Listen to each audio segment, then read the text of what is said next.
honestly one of my biggest ministries in that is to show people that, yeah, you can have an all-black festival and have 60 black comedians, and they can all be different. Here at Beans.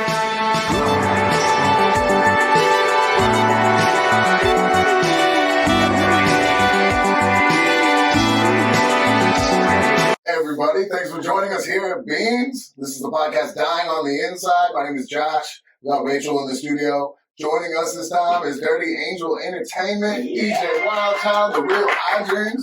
Thank you. Thank you for having us. Bam. Yeah, blessed to have you guys. Thank you. I think we've said it on stage each a couple of times, but the first time of meeting you, Hyjinx, I was doing my first Helium Comedy Festival. Just got to do my first set on that stage. Yeah. Where like a big time set. I was so nervous. I stepped outside. I had a pre-roll in my hand. I looked. I see you. Do you smoke, sir? Yeah, not cigarettes. Cool, let's go. Just like that? Yeah. Wow. Went outside, got to chit chat, and there were other people out and about. So then for me, I'm getting oh wow, I got like a little group around. This is real nice, and I got all the comforting words of, hey, this is your first time, and oh yeah, it was great, but don't expect a lot. Right. And all the things I needed to hear. And then you said, oh yeah, by the way, we do an open mic on 72nd Foster. And that's when we were down there. Yes. That's when we were down there. Okay. I remember your first set because that is right. Yeah.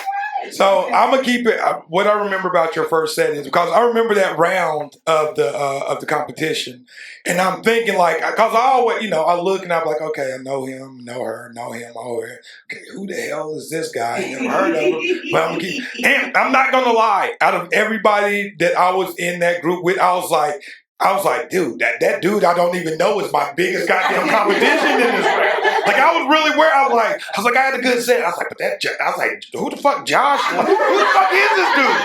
Like, that dude is fucking killing right now. And you had a fucking monster set. And honestly, I was like, I think that's my biggest competition in this round. Like, not even being cocky, like, I got this. It was just like, because everybody else, I was like, okay, I know what to expect. But you was like a total curveball. And I was like, dude, this set was good. Jeez. I was like, who the fuck is this guy? Then I remember afterwards, and after they announced it, the 3 went through, and I saw you out there again. And I was like, dude, don't even put too much into this. Keep doing your shit because you are funny. Yeah. You know what I'm saying? I was like, don't put too much into this. Yeah. Keep doing your shit. And, and the weird thing is that it was my first and only time I've done that competition. Right. It was just one for y'all to meet. Right, it was. Because I've never done it again after that. And it was just one of those things. I was just at a point in my career that I was like, okay, I got to at least do it once. Like, I don't even care if I win, but I got to do it once to say I did it, Yeah. So, and I remember you had a great set that night. You had an amazing set that night. And I was really worried. I was like, this is definitely going to probably be top 3. Like, okay, he's going to kill it. So, yeah. I did feel pretty good after that one, too. Now, I still cringe if I go back and watch it. Yeah. Because there's certain parts where, like, either I've worked on the jokes and I'm better. And so when I hear that, it's like, that's what I do now. Or there's the little things of the nervousness of first walking on stage, asking the crowd, hey, how you doing? When you've never done that before. Right. You're like, oh, cool, that happened. So it's just one of those things that in time you get, like I said, I'm comfortable on the stage. Like, you can put me in front of anybody, and it may start out awkward. Just give me a little bit. You know what I'm saying? I'm comfortable up there because I love it, and it's easy to be comfortable doing something that you love to do. You know what I'm saying? Like, I love the stage. Like, just, yeah, I love a little bit of attention. I wouldn't know anyone else like that. Yeah. There's nothing wrong with a little attention. Right. I ain't saying you gotta make eye contact, but at least know that I'm up here. That's what I'm saying. That's all I'm saying. But I just love comedy. Like I said, when you love what you do, it's so easy to get up on the stage and just, And for you, that being your first time, you're always going to be nervous. Now, I'll tell this to any comic: if you get on stage at any show and you're not a little bit nervous, then those are the people that overestimate and make really big mistakes on stage. Yeah. Their first time because they're way too cocky. Yeah. Oh, I got this. Like, you've seen that as well. Yeah.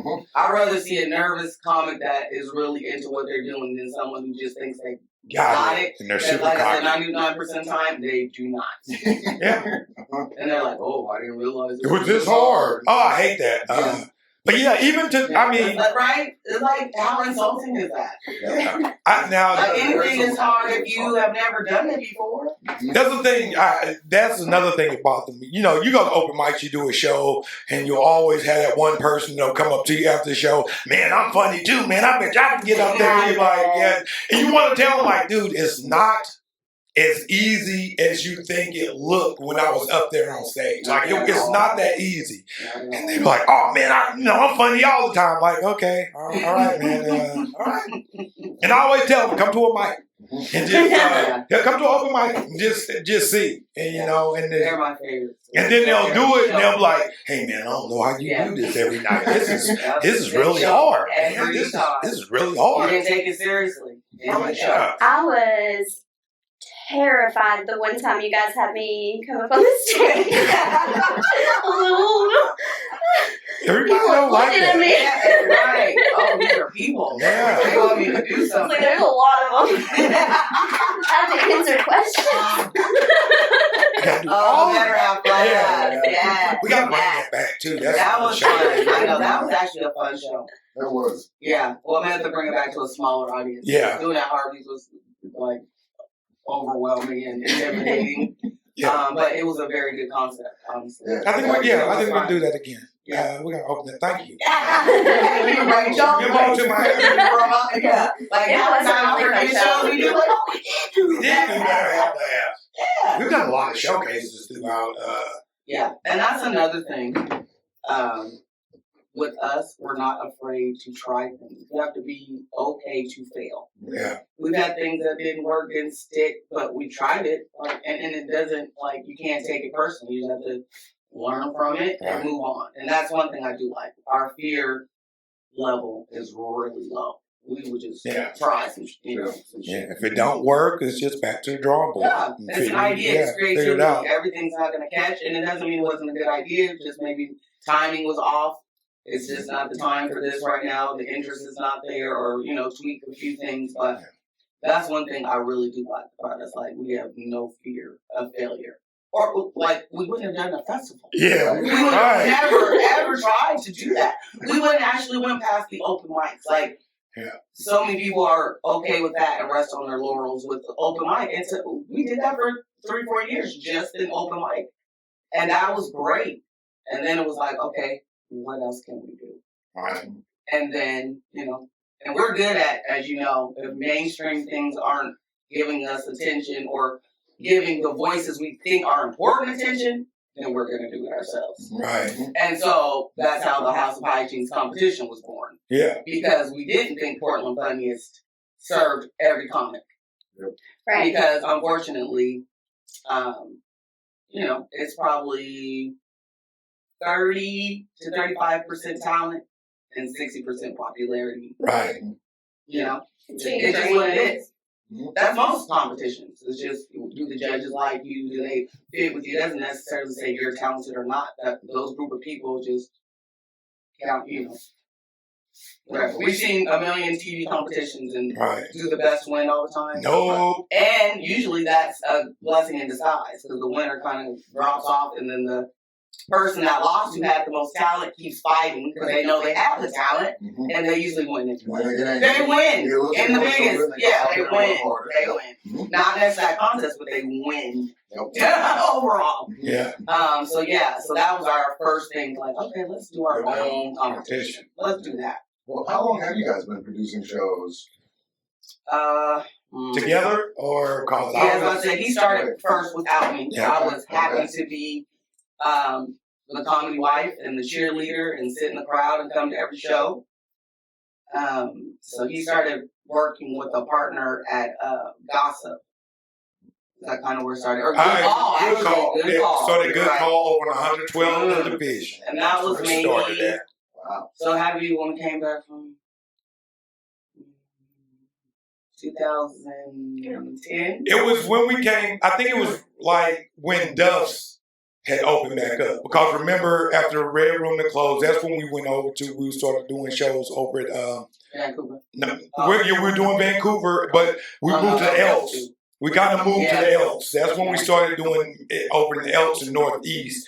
We was doing showcases over there because they offered us that room when I was partnered with my other partner, but they didn't want to go. They were comfortable just doing the open mic and didn't want to They didn't want to expand. expand. And I'm Isn't that like, crazy? yeah. And this was weird because Elks called us and was like, yo, how about y'all come over here and do a comedy show? And I was like, And cool. of course, we're like, I'm all for it. neighborhood. We want to be in. And then my partner who I was working with at the time, like, I don't want to do it. I want to stay here and just run an open mic. So that's when me and her fell off and wasn't working together no more. And that's when my wife stepped in and me and her became partners. We came up with the DJ. I mean, like I said, it started, you know, at first she wasn't even DJing. I wasn't doing anything. She would just produce, it was just Dirty Angel production. We knew, you know what I'm saying, we wanted to start the production of how we did it, and that was her baby. So that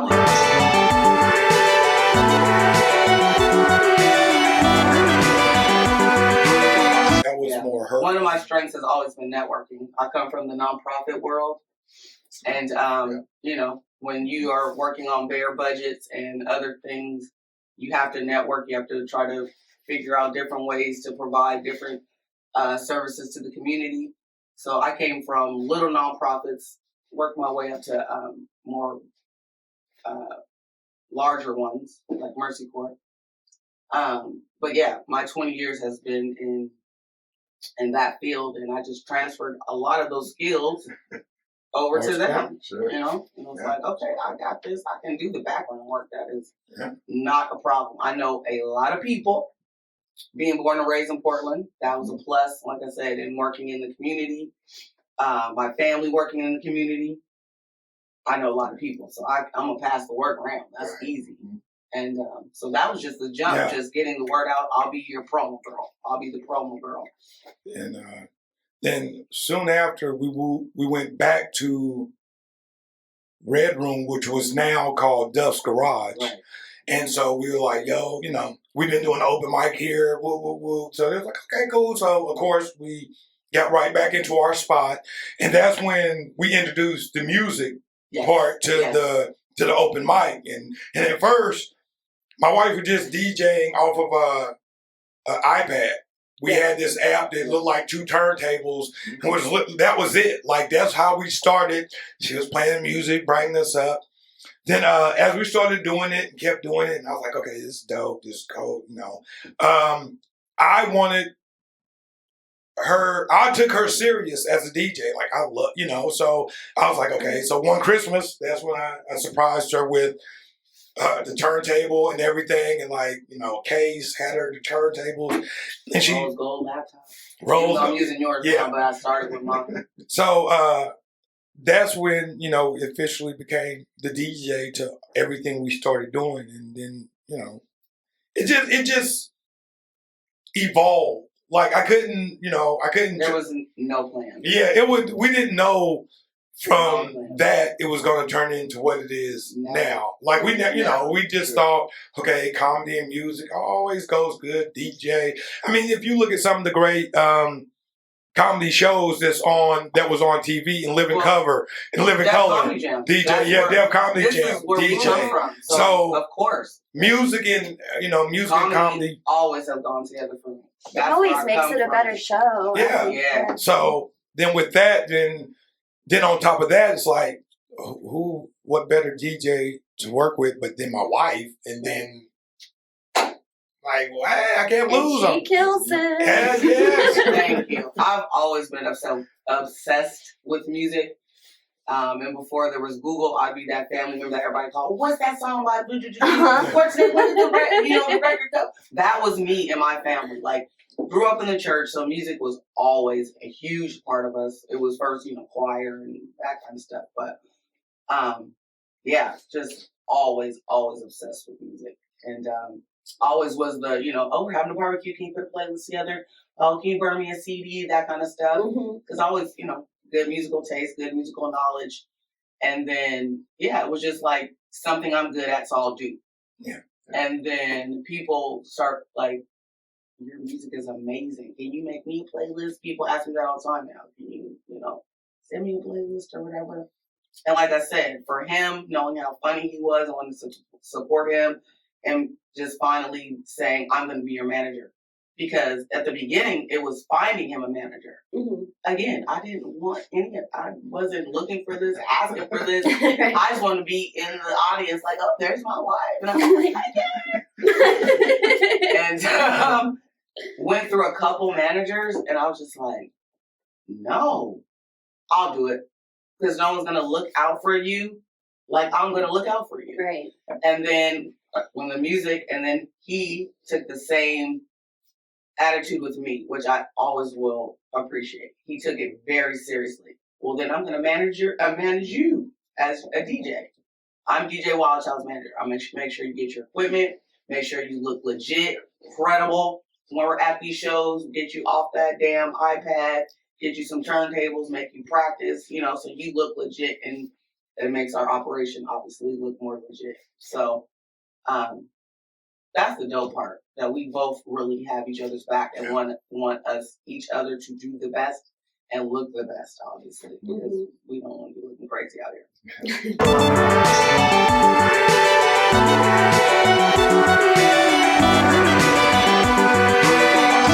The shows that you produce in general, I have to say it's probably one of the more diverse group of shows. Yes. Week by week, something different.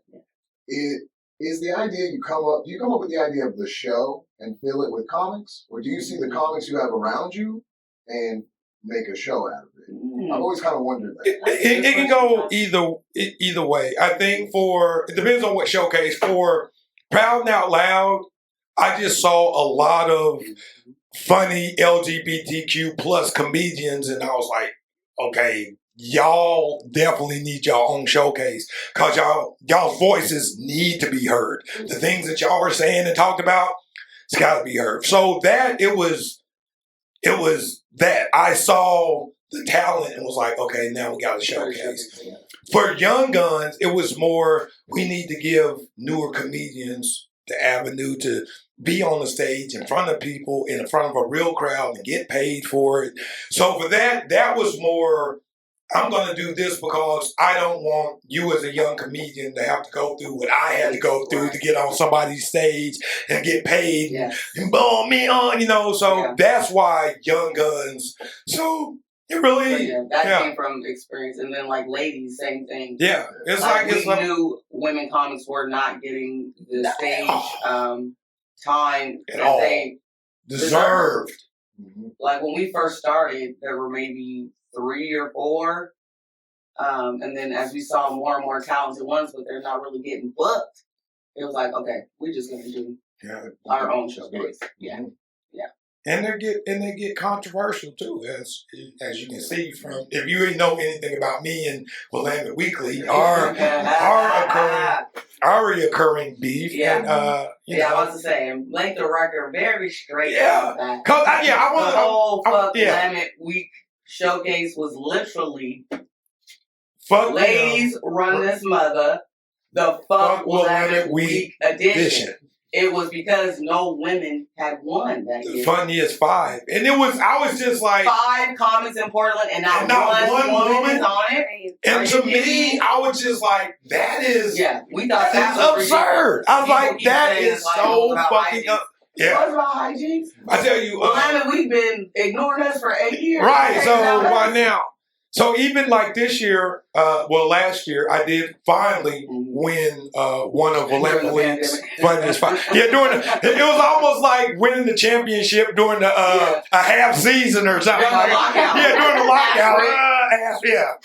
So this year I finally, and I did it, and I was like, okay, cool. And I never forget when they interviewed me. He kept trying to stump me or was like trying to get me to backtrack on something I said or something. Yeah. So he was like, oh, in the past, you did a showcase called Fuck Willamette Weekly. And it was about you not being in the funniest five. I was like, hold on, stop right there. Yep. I said, let's fix this. I said, it had nothing to do with me being in the funniest five. I said, it had to do with y'all having the funniest five and not one woman being in that. I said, that's why I was Fuck Willamette Weekly. I said, it had nothing to do with me. I said, if you go back and fuck y'all every day. Right. And that's why I was telling him, I was like, at the end of the day, I said, I just won the funniest five this year. If you guys do something fucked up next year, it's going to be Fuck Willamette Weekly all over again. I said, this has nothing to do with me. I'm always going to say, fuck you guys, if I see y'all doing something that's not right in our comedy scene. Like, that's not cool. You can't do that shit. So I'm going to call you on it every time. So I was like, so if you thought you interviewing me and I was like, oh, you know what, I want to apologize about what I did. But I was like, no. They ain't never gonna have you. He was like, oh, okay. I was like, yeah. I said, if y'all do something next year that I don't like, it'll be Fuck Willamette Weekly again. I said, just because I won, there's no truce. There's no fucking truce in this because I won. Right, y'all hate. Hey. So I was like, but he kept trying to stump me in the interview like I was going to be like, oh, no, I am so sorry. Still assholes. So it was never about me. And I hated that they tried to make it seem like it was about me. No, you know what it was about? It was about me giving the voice to a group of comics that you're totally fucking overlooking. Exactly. That's what it was about. It was never about me. It had nothing to do with me.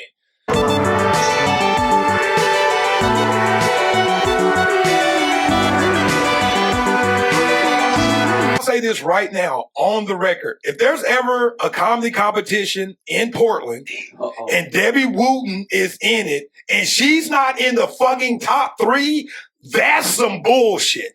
If you've never seen Debbie perform, Debbie has been doing comedy longer than most comedians in Portland have been alive. Amen. She is a beast at what she does. Debbie can do an hour with no fucking problem and make it look fucking simple. Right. So when I see competitions and they be like, Debbie's in this lineup, I'm like, okay. And then I'm like, Debbie didn't make top. I'm like, who the fuck was in that line? Was Chris Rock in town this week? You know what I'm saying? Was Samoa in town? Who the fuck was in town this week that Debbie Wooten wasn't in the goddamn top 3? So that's why these competitions in Portland, they kind of leave me like. Yeah, what's this? You have to take them with a grain of salt. They're good experiences, good networking. You just take them for what they are. But please, I hope people just don't ever base their worth as a comedian, their on these talent as a comedian. Yes. They're just literally exercises to go through. That's all it is. This is high school and it's a popularity contest. You didn't lose because you wasn't as funny as a winner. You lost because you're not as popular as the winner. Or you just didn't have the material that those judges were looking for. Yeah. I mean, it's always very subjective. Yeah.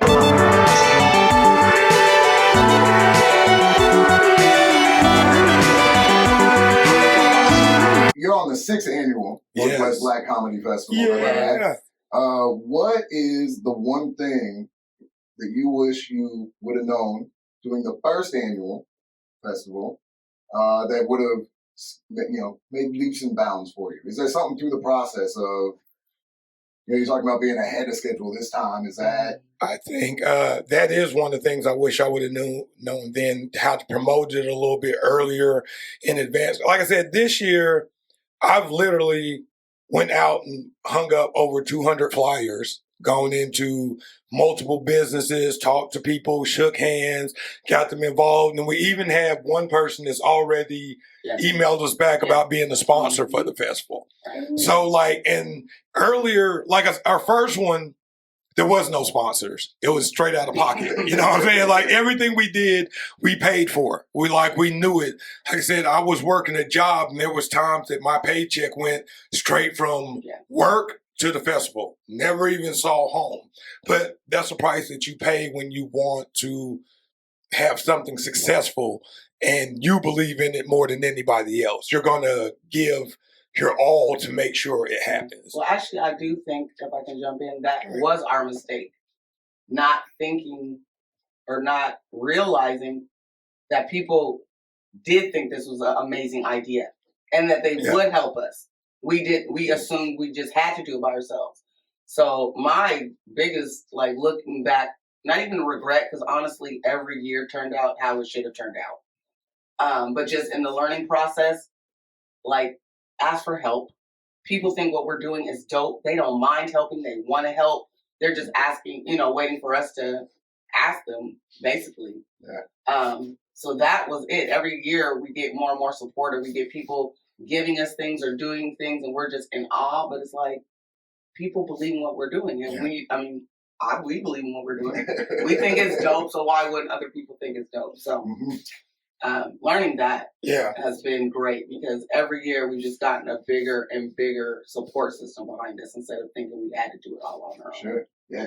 And that's got to be, you guys have built quite a bit on your own. So at the same, it's got to be hard to ask. It is. And when you know your vision and you know what you want, it's hard to kind of lend somebody that, like, okay, can you watch my baby, or can you take care of my baby? Because you want them to have that same exact passion that you have. And, you guys know us well enough to know that we're pretty passionate folk. And when we want something a certain way, we want it a certain way. For me, it's putting in somebody's hands. I know the energy that I bring when I'm on stage and when I'm about it and I'm, and I'm in the moment, especially with this, because I love this. I need to, it's hard to give it to somebody and say, oh man, I hope they have that same that I have for it, or are they just going to go through the motions? So that's why it's hard for me to be like, hey, would you do this? Why, this would be dope if you could do this now. But like I said, now I'm getting a little bit, 6 years in, I'm like, okay, I can't do it all. All right, now, okay, I can't do it all. Please take this.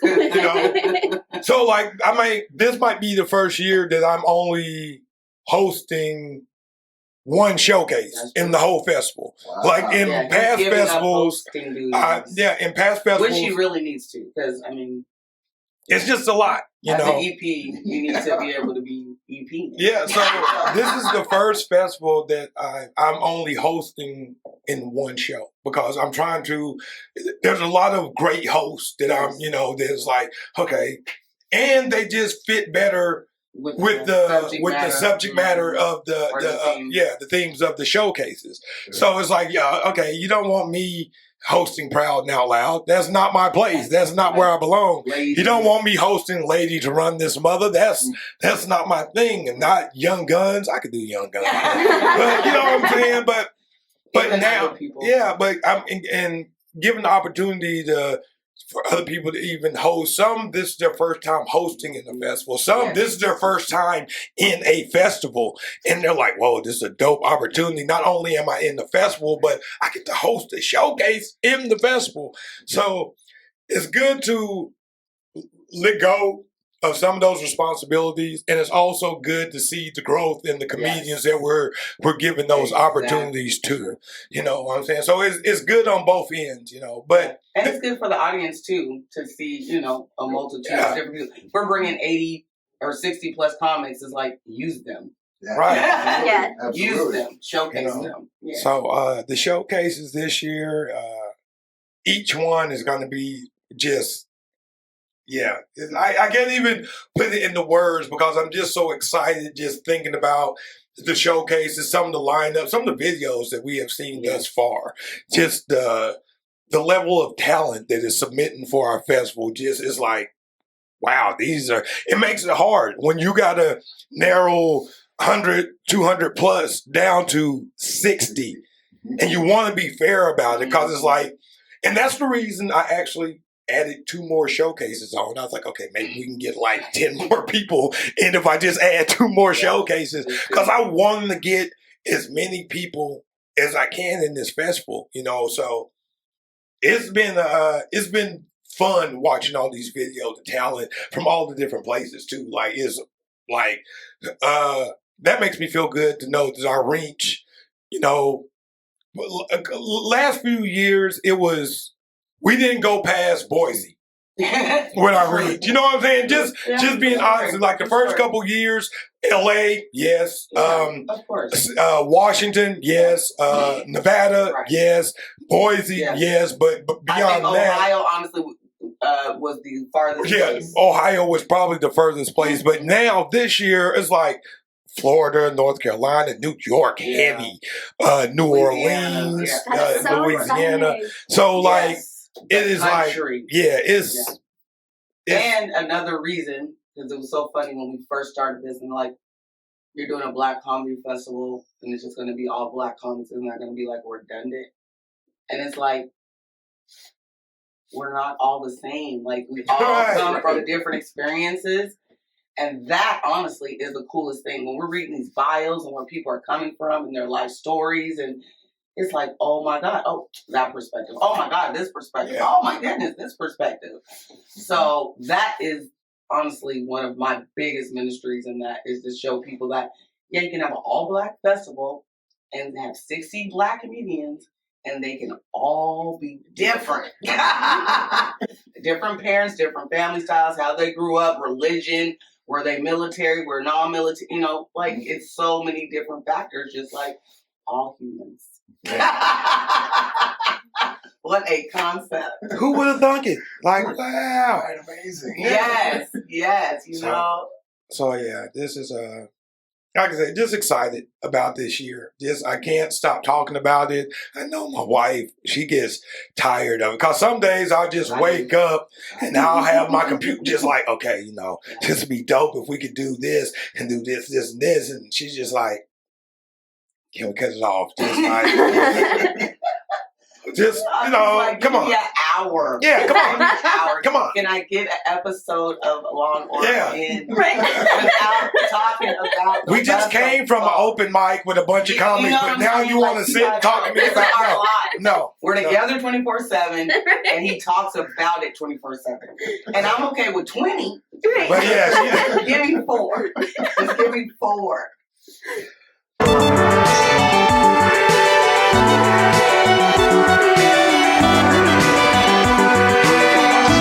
The different showcases this year, of course we have our pride and true, the ones that's been with us from the beginning, which is Young Guns. We've always done Young Guns. Our most popular out of all the showcases we do is Ladies Run This Mother, the all lady lineup, which is always just it's the number one. And also doing this festival, it's good to see the repeat people, the people that you look that's every year that's looking forward to it like it was like, oh man, it's almost that time. So that's really exciting too. Curtis Taylor, the second or third. Is it Curtis?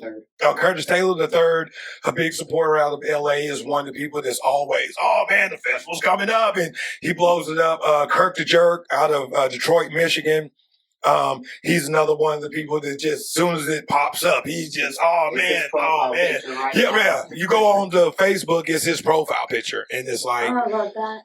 So those are things that excite me, that people are excited about this, and I get excited about the people that's first time, because they're just hearing about it, and they're like, yo, I heard this is like, it's like a big fan reunion. I'm like, yeah, you guys are gonna love this.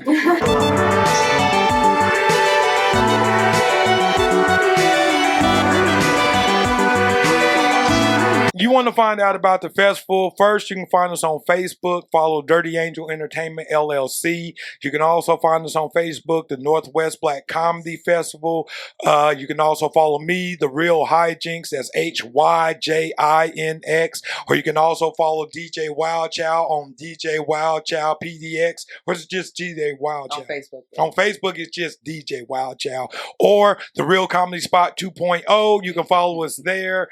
Or what else do we have? LL, Real Comedy.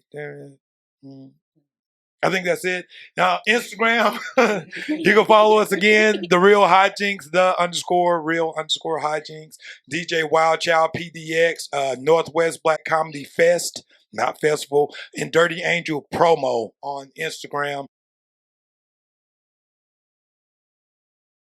the more things you put into your podcast, the more reasons people have to click on it. More Right. hashtags. I don't feel bad about putting Understood. in all Got you. those. Smart. So we like to talk about some news Oh, stories. smart. Okay. So then that way, Google News, Love they it. pop up. I on love page that. 89. Oh, I love that, Josh. That's smart. For this story, this is about a new airline that's coming out. It's called the Love Cloud Vegas charters that jets to nowhere for mile-high horny clubbers.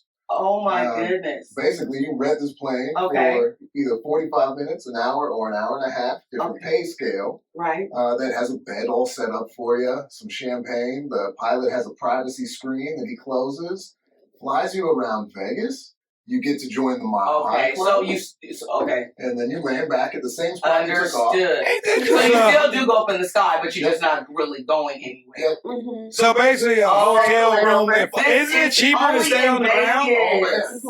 Only in Vegas. Well, you won't get the Mile High experience. I just get a top floor of a hotel room. Sex in the air. So I can fuck on the roof for free. Like, I know I would, but I'm just saying. Yeah, like, because this is not one of your fantasies. You're scared of heights, so yeah, fuck on a plane. that's pretty dope. So I think they said, that's pretty dope. like it's a twin bed. You can fit up to 6 people in there, but don't expect to be comfy. I'm about to say. I think it literally says that. Don't expect This is a comfort. waste of money. So you bring your own girls? Yeah. Okay. Yep. Or girl. Yep, you bring your Just whoever you would like to go up. Okay, so they're just providing the plane and Just the the space. plane and the pilot. That's all. Because those girls are kind of professional. Yeah. So I didn't know. That's just for the photo shoot. I don't know. That's a waste of money. It's like $1,000. That's a waste of money. That is a I bet waste you it of money. is taken People have a off. lot of No pun money. intended. Yeah, no, I know people are doing it, but it's like, It is taken off, okay? you know what? In Vegas too, yeah. That was smart. You know what? I'm saying capitalism, man. You know what? I'll just take my chance on a commercial flight in the bathroom for $2.15 on Spirit. You scared to take your seatbelt off. God. Oh, is that the twin bed? Yep, so that's what you get. Okay. I see what they're doing. It's I agree in the way of, I get it. And it's a well-played move. Yes. What a better spot than Yeah, Vegas. that's what I'm saying. Amazing. Yeah. There's no way Smart. I was It's just smart. Yeah, you can say it was $200. I say, well, thank you. Yeah. I'm good. No, thank you. Yeah, because y'all are regular dudes, you know. Yeah, this is some people that just want to spend some money. Mhm. Like in this situation, would you want to hit turbulence? No. I'm gonna go with yes. Get a little more Rachel. interesting. I'm gonna go with yes. I mean, if I was doing it, I would want turbulence. I'm a little upset that this is a thing. Like, that is just a waste of money. I think Hyjinx is on the con side. I feel a I certain am type of bro. way. That's all right. Niggas said, he can do it on the ground. Yeah. Play the sound of an engine in the back. Yeah, we can get a noise machine to make a jet. Just get a big fan. We can do that. If it makes you feeling better, before I come out the bathroom, I'm like, this is your pilot. We are cruising at a nice altitude. And I wonder too, because the smallest flight you can take is 45 minutes. But I wonder if there's times when, like, 10 minutes in, they just knock, hey, you can go ahead. You know what I'm saying? Like, Right. it was really exciting. But I'm We didn't need the whole 45.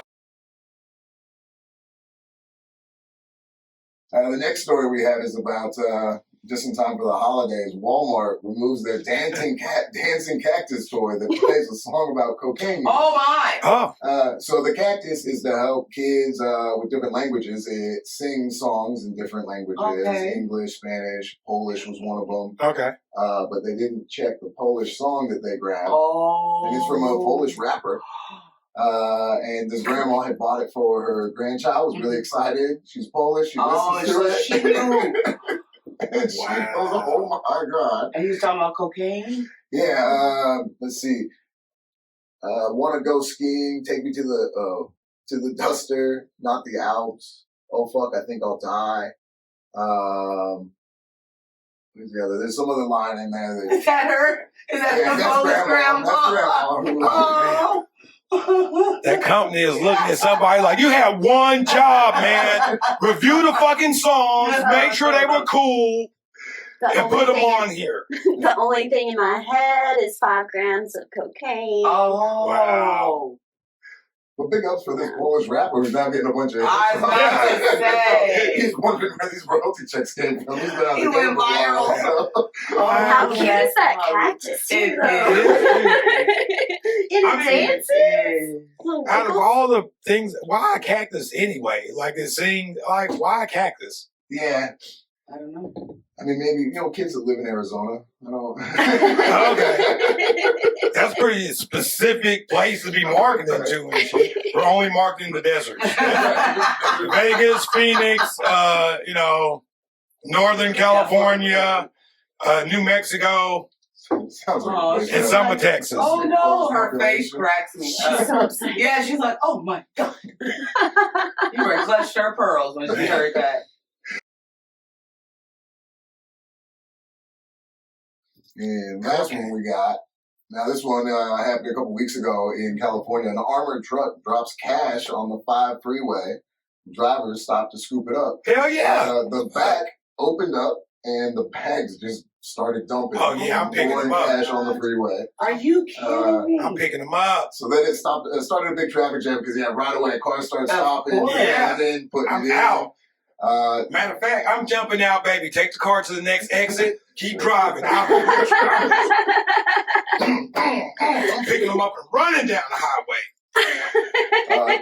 the police really, really wanted to push the fact that if you did stop and pick up the money, please return it. Oh, Yeah, right. Yeah, sure. Mm-hmm. I'll be there tomorrow. Yes, yes. I picked up $1. Is that a Rolex on your arm? Yeah, but this is all I found was $1. You found money. Please return it. Here's $1 I found, and I'm gonna go. Hey, can you tell them to bring my Bentley around so I can get the fuck out of here? And then turned in that $1.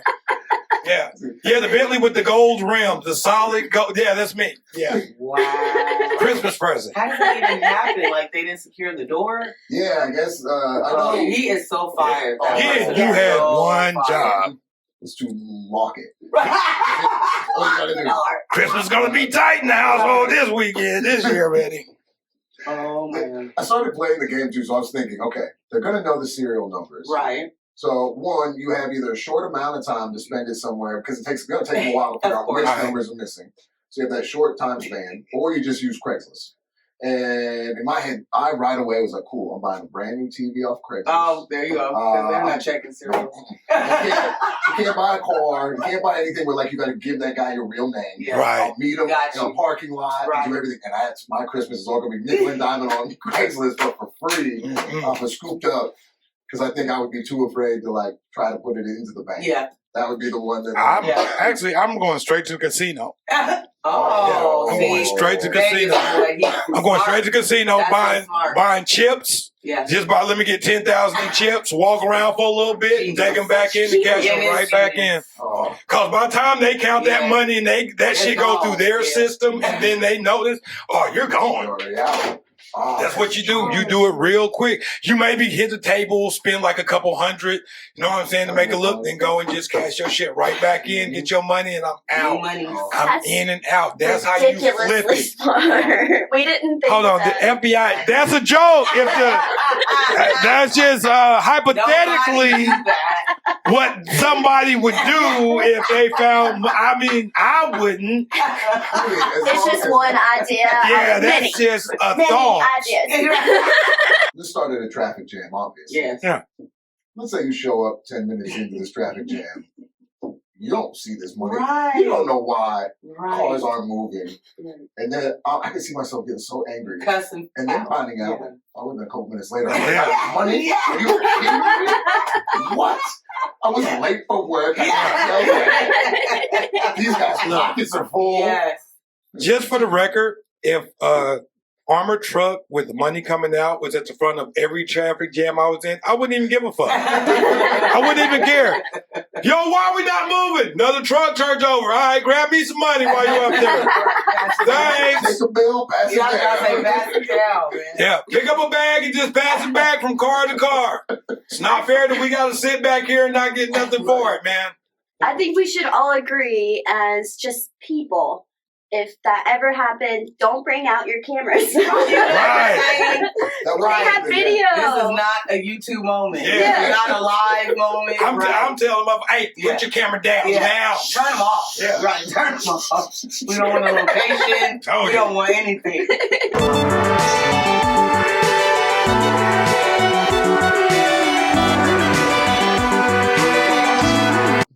Flick through those throughout the night. Night idea. What's happening? We are handcuffed to each other's spouses. This is the real entertainment tonight, though.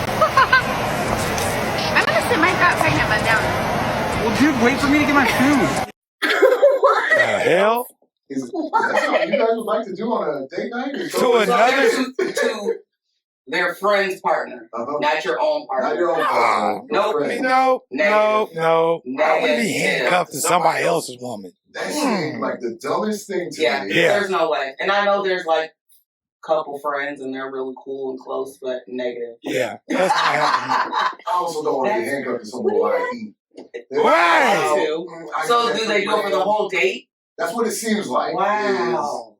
I guess you have to go to a movie afterwards because it's about the only thing you can do. So how you gonna sit by? How the fuck is that gonna work? Like how you gonna sit by? Only two spouses are gonna get to sit next to each other. The other two are gonna be away. So They don't care. no, that's some weird shit. Do they say Those are the same people that find money and give it back. Those are the same fucking people. Hey, handcuff me to you. We found $1 million. Let's go give it back. Yeah, I'm trying to think of at least one couple that would work. No. And there's none. Nope. Not a brother-in-law. No. No. Negative. Not happening. There Can you imagine that? No. I can't. Like you being handcuffed to mine? One of your sisters? Yeah. Hell no. I mean, I love my sister-in-laws. Don't get me wrong, but hell no. Not like that. I be dragging the body by the end of the day. Like, damn. Just pull me. It was her or me. So either that or I gnaw my goddamn wrist off. You're bleeding. But it's cool. I'll be all right. How do they go to the bathroom? There's a lot of questions. There's a lot of fucking questions in that whole situation. Maybe there's swingers. That's all I can think of. It's fun, honestly. but Yeah, that's fine. If that's the case, if that's what yes. you want. Yeah, but just to be, nah. Alright. I thought this one was super cute. Hi. Hi. I love you. I love you. You're what? I'm fire. You're She said, I'm a very pirate. You heard me. Hit her on the So young for True Bloods. I don't know what she was watching. Vampire Diaries, maybe. It looked like that mama was trying so hard not to punch her baby. Whoa. Little D. I'll watch her sleep that night. I probably wouldn't go sleep. I'll be like checking in. See, that's where the handcuffs come in handy. What if I gotta use the bathroom? Yeah? We'll put a nighttime pull up on your ass, but you are not getting up. Right? Alright, ready? Yes. You know what? Yo, sister. Huh? Why the fuck 11 can't be 1E1? Bitch, that's what no, you got 33, 44. 1E1. 1E1. I love that. I don't like 11 can't be 1E1. That sounds like what my kids would say. Yeah, honestly. That sounds like a Brooklyn. That's actually a good question. I never heard that right, but it makes so Yeah, it much does. sense. Oh my god. He's like 44. Oh, yeah. 22, bitch. 33, 1E1. Yeah, who's out of 11? Where did 11 come from? Yeah, I know Yeah, we idea. need to talk to somebody. Damn, John. You see, like, it now, look at all the stuff y'all putting in my head. This is what TikTok is here for. 41. She said, hey, sis. Oh. That's what I love. I loved how immediately on board she was. Yeah, exactly. Right. She's like, right? Yeah. 21. All right. So some lady just stopped by my skate park and dropped off a bunch of inline skates. She's like, I don't have the heart to throw them away because they're for my grandkids or whatever, but I don't know anyone who skates them, so maybe you can. And I don't know anyone who rollerblades, but I was like, yeah, I'll take them, I'll find some. And then one of them fits me, so I'm out here fucking ripping. I haven't skated in 25 years.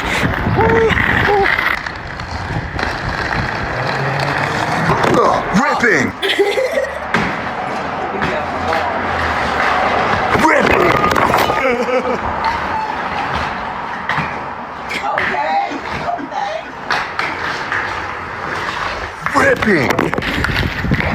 Ripping! I was like the biggest wave I've ever ridden in my life. He had a blast. I've watched that one at least 50 times. I'm obsessed with it. That's a fun one. Everybody He makes me want to skate. Now. I love skating. That was a huge activity we did growing up. Ice and rolling. We've been getting into roller skating. We got the kids' skates. She's got skates. I have my own rollerblades. I absolutely had that moment of that guy in the driveway, like, oh my god.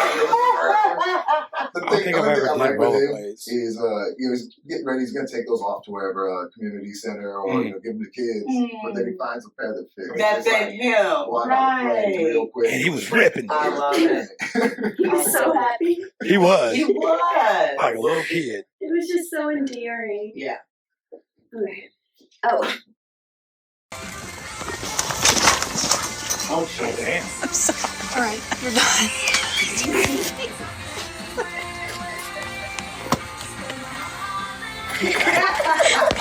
Are you okay? You're done. Okay. You're done. You're done. I very much felt the face of the anger. Yeah. Like when your kid hits you. Yes. Or, That's why I was like, she's pretty happy for somebody just because I do that and the people, motherfucker, man, ooh. There's also that thing though now, if you turn around and everyone's kind of giggling and filming you, it's like, okay, I see what they're doing. It's okay. It's really, you knocked me to the ground. Yeah. Nah, see, rage right off the bat was, Nope, somebody just would have got cussed out on camera with me. What the fuck is wrong with you? That's my goddamn ankle. He my ass, motherfucker. Film this, put this on TikTok. I would have bushed her ass. I like that she was tickled. That was funny.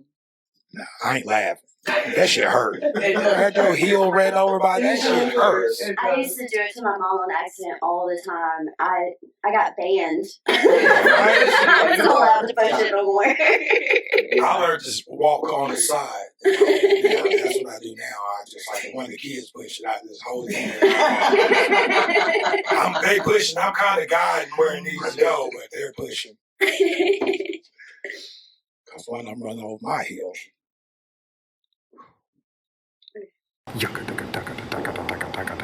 Hey man, so sorry. I'm sorry. Would you mind playing that a little quieter? Sorry, brother. No can do. People love this shit. Oh yeah, play that song fucking rips. Yeah. See what I'm saying? Absolutely. I am so sorry. Play Freebird. Okay, fuck. I gotta shoot him now. Hey, Freebird. Okay, that was fun. I really gotta get on TikTok. Y'all gonna inspire him to get on TikTok. I don't get on which is TikTok. good because I've been trying to get him to do TikTok stuff with me. There's a guy who I met at the festival in Texas. Met this guy. He small time. He's been kind of hitting shows in Ohio and all that. He jumped on TikTok, posts 5 times a day. All of a sudden, has 5,000 followers. Yeah. And he just it's stupid stuff. I bought a deviled egg at the bar, so here it is, and he'll eat it, and that's it. I get on And that's TikTok. the genius of it. It really could be anything. Yep. Yeah. There it goes. Yeah. Is that all we got? Oh, thank That you guys was so much for joining us. Oh, this was fun. Thank you for Thank having you. us. This Yes. was a lot of fun. Man, we really do appreciate it though through all the years, not just for being here, but for everything throughout the talking after the show, the open mic, the first paid performances, the continued paid performances, all of that, all the love and support and help on jokes and anything else. Can't thank y'all enough. So I mean, just y'all being here, this is This is big. I appreciate it. Thank you for Thank having you me. guys so much. This was fun. Yeah, This was. Y'all I just got to talk. running a good show here. Very fun. Very fun. This has been Dying on the Inside. Thank you guys for joining us here at Beans. We'll catch you next time.